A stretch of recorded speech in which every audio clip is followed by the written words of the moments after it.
This is a look at a game that's not finished yet. When the game's released, any and all criticisms and or compliments may be completely irrelevant. Ready? Go.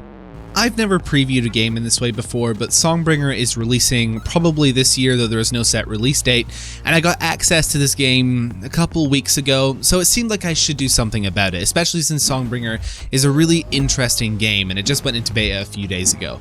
It's an original Legend of Zelda inspired, procedurally generated dungeon crawler with Metroidvania elements. It takes inspiration from a few different places, but I'd say the unique element to this game, and I guess what you could call its USP, its unique selling point, is the fact that you can combine items and gadgets you find. For example, your top hat is a boomerang-like item, but if you infuse it with lightning or fear, it gets a few extra properties.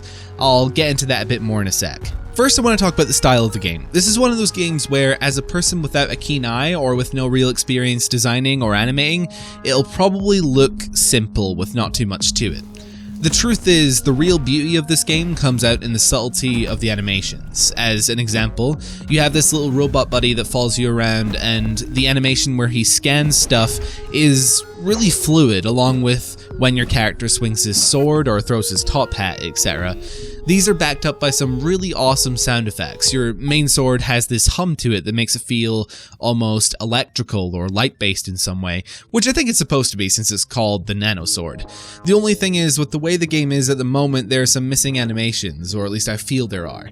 There's a teleporting item in the game which works as a dodge of sorts, but literally all that happens when you use it is your character will disappear and reappear somewhere else. I'd really love to see a Ciri from The Witcher 3-esque teleportation animation, though they recently added in some fancy animations for the trail your top hat leaves behind, depending on how you upgraded it, so I'm optimistic this is something on their agenda.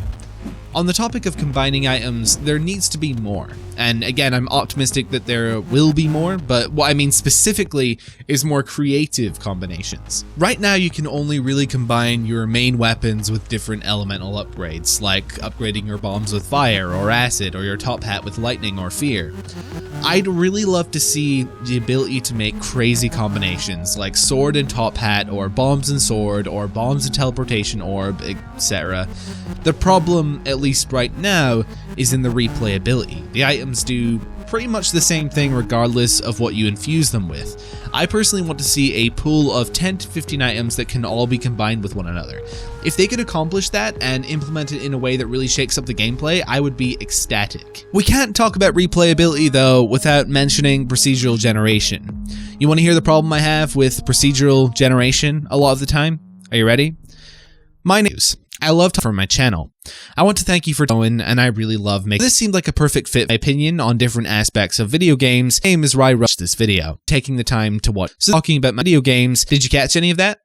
No? It's very, very difficult to have a cohesive story and difficulty progression when you take your game and hammer it into mashed potato. It works if the mashed potato is on the side of the dish, but I think most people don't want just mashed potato. So that was a dumb analogy, but the point I'm trying to make here is that procedural generation doesn't work as a feature in itself, and in many ways takes away from the potential cohesiveness of a game. I don't see why this game needs procedural generation in the way it's implemented now, and I'd argue it'd be a better game without it. There have been a few times where I'd fight the same boss 3 times in a row at the end of 3 different dungeons, and to me that wasn't fun.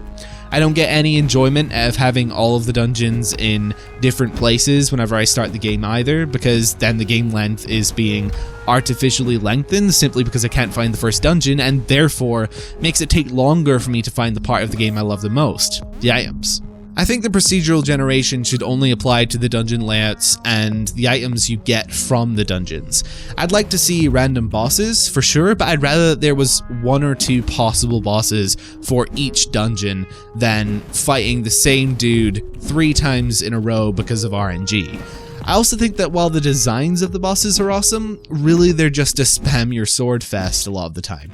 It's pretty one-dimensional because the only element of boss fighting in this game is timing. My dream for a game like this is that there are certain items that you can receive from certain levels of dungeons. The barrier for defeating higher level dungeons is in the bosses. Maybe you need to have certain items from lower level dungeons in order to damage specific bosses, or solve their puzzle. Wouldn't it be incredible if the designers could achieve that with this game? And honestly, when it comes down to it, a lot of my issues with the game are so integral that it's very, very unlikely I'm talking about this game when I propose these dream scenarios for how it would work. I also have no idea how complicated it is to implement these ideas in the first place because I'm not a programmer. What I do know is that if the developers really want to sell this game for $16, which is what they're shooting for, then the game has a long way to go, because I don't think it's anywhere near worth that price yet.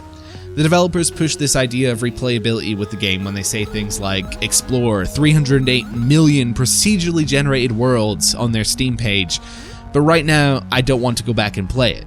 I did get 15 hours out of the game, but many times I'd force myself to play because I knew I wanted to do this preview. If I was to review it now, in its current state, it wouldn't get a bad review because there's a lot of good here, but it certainly wouldn't get a good review. I will be revisiting the game for a full review near launch, and my recommendation is to definitely keep an eye on it. Again, this is just a preview build I have. The game can only get better, and I don't think it's an unrealistic expectation to see me give this game a 7 or 8 out of 10, which is a really good score on my system, with 5 being average. In the interest of time, I'll leave it there, but I'm actually pretty interested in the idea of making a solo Rye Rambles, which is my podcast style show, taking an hour or so to properly explain my feelings in depth.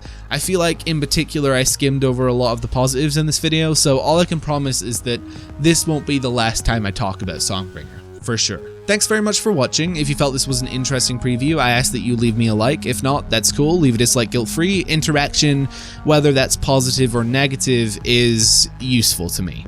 See ya.